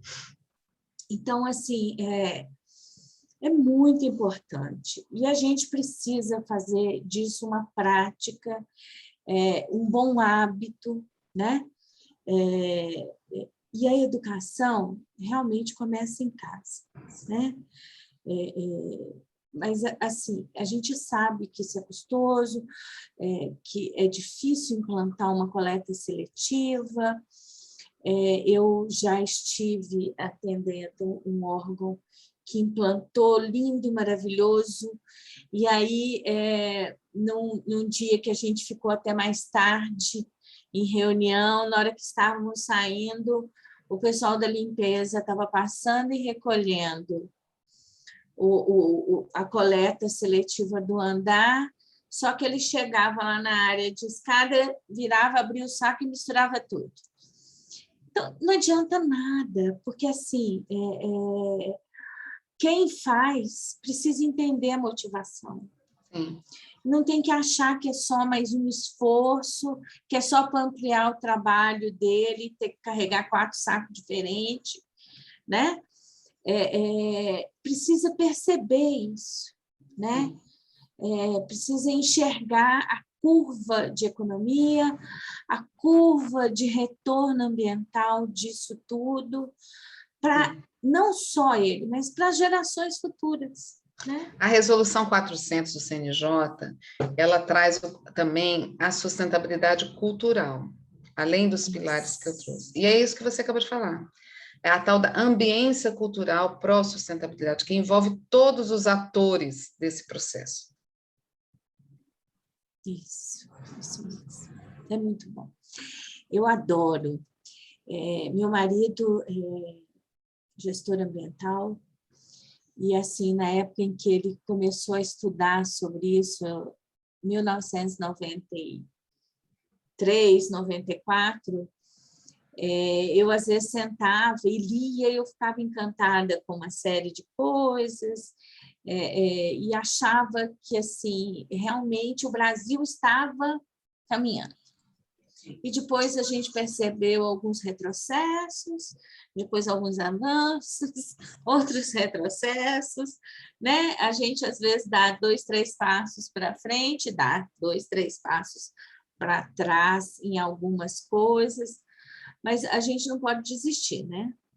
A gente tem que acreditar e entender que isso efetivamente... Ô, Cristina, assim, o seu marido deve passar pelo que eu já passei. Eu costumo dizer o seguinte, quando eu fui participar dessa comissão, e aí criaram a unidade de sustentabilidade, que eu acho muito importante ter uma unidade de sustentabilidade em cada órgão, porque não adianta, né, gente? Você tem que ter alguém que se responsabilize e puxa esse barco, né? Carrega esse barco nas costas.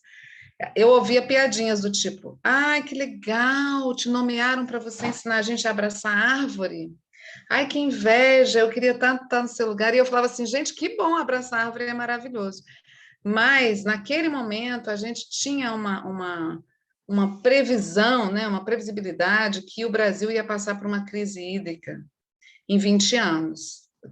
Eu, em 2012, pelo que eu estudava, havia uma previsibilidade, e a gente falava sobre isso. Em 20 anos o Brasil vai passar por uma crise hídrica. E o DF, São Paulo enfrentou uma crise hídrica em 2017, 2016, 2015 e o DF, já 2015, tinha sinais, isso. E o DF enfrentou uma crise hídrica em 2017, 16, 17. Então, aí eu costumava dizer o seguinte, a minha grande propulsora, alguém perguntou no início, como que a gente convence a alta administração? Gente, a mãe natureza foi minha grande parceira, desde que eu comecei a trabalhar com isso.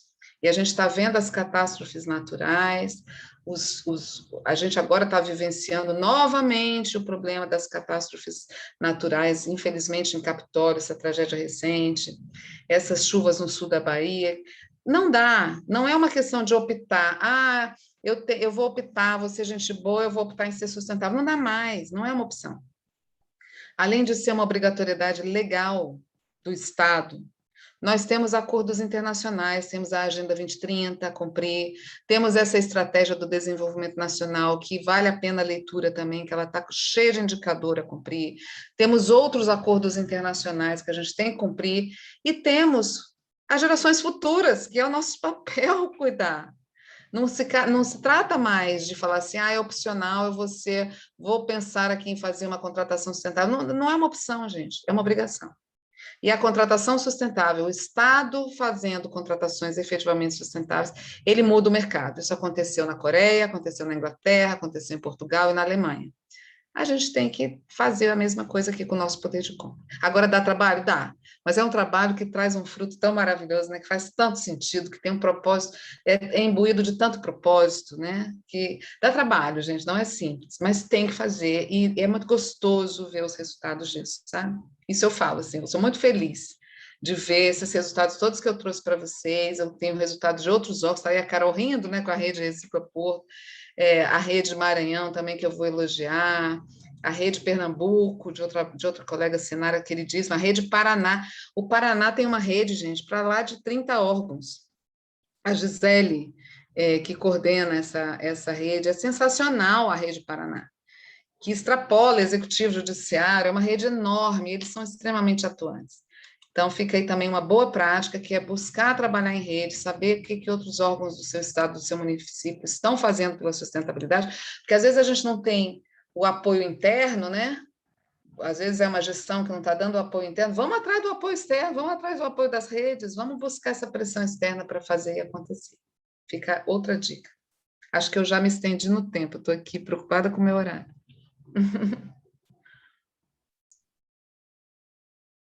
O Matheus acabou de colocar aí para todo mundo, por favor, responde nossa pesquisa de sentimento sobre esse evento, façam sugestões. Gente, é muito bom a gente poder discutir sobre um assunto bacana, assim, né?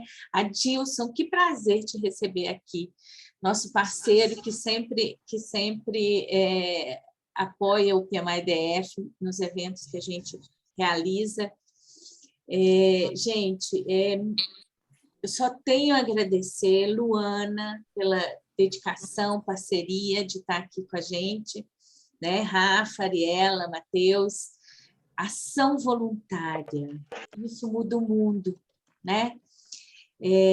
A gente precisa pensar sempre que a gente não consegue convencer todo mundo, mas se a gente já conseguir inspirar os que estão em volta da gente, isso vai se expandindo numa cadeia, né? Uma corrente do bem, né? A gente tem que acreditar nisso e partir para a ação. Não basta só acreditar, não, né? Temos que agir. Sair da constatação de que é importante, né? Mas também agir, né? Isso aí, Cris. Eu me despeço aqui. O pessoal, agradeço a Adriana pela troca de conhecimento, né? Compartilhar aí toda a experiência dela. Adriana, parabéns, você é show. Tá? Muito obrigada, muito obrigada. Obrigada e mesmo. Agradeço a todos os participantes por estar conosco e continuar conosco aqui até o final. Agora eu passo a palavra para o Rafael e a Cristina falarem um pouco sobre o portal Conexão Gov. Adriana, se você quiser fazer seu encerramento também, agradeço, né? Despedindo de todos. Eu vi que você deixou aqui o contato do Telegram, né? E Facebook, da Gestão Pública Sustentável. Gente, façam valer, né? O pensamento e a vontade. Gente, assim, eu vou ser bem rápida, essa rede GPS é uma rede voluntária, ela não tem nenhum vínculo com nenhum órgão público, é uma rede de pessoas como nós, interessadas na temática, somos mais de 300 membros, do Oiapoque ao Chuí, de todas as instâncias, executivo, judiciário, legislativo, academia, tem muita gente da universidade, tem Tribunal de Contas, tem do presidente do tribunal, a gestora sustentável lá da prefeitura pequenininha, e é uma troca diária de informações e matérias para a gente manter essa temática viva.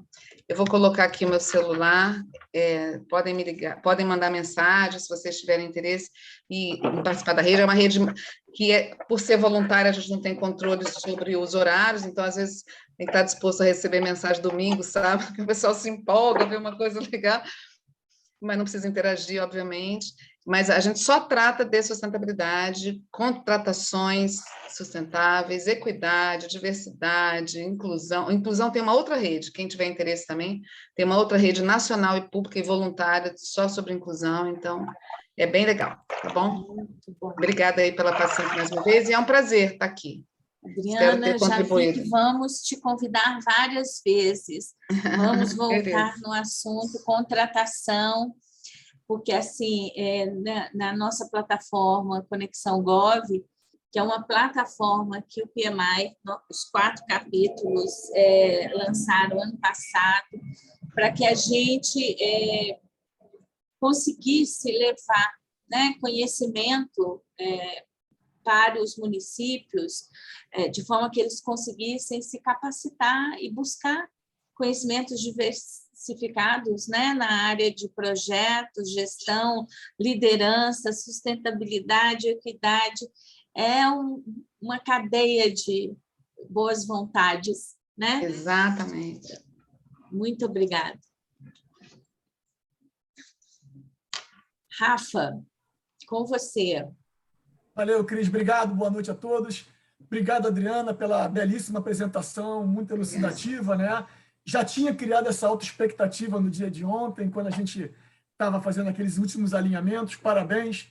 Obrigado pelo todos os que estiveram presentes conosco aqui, interagindo, contribuindo, de modo que esse evento fosse um sucesso, como de fato o foi, né? E já alinhando aí para outros eventos com a própria proposta de vocês. Obrigado pela presença. E um pouco sobre o Conexão Gov, né?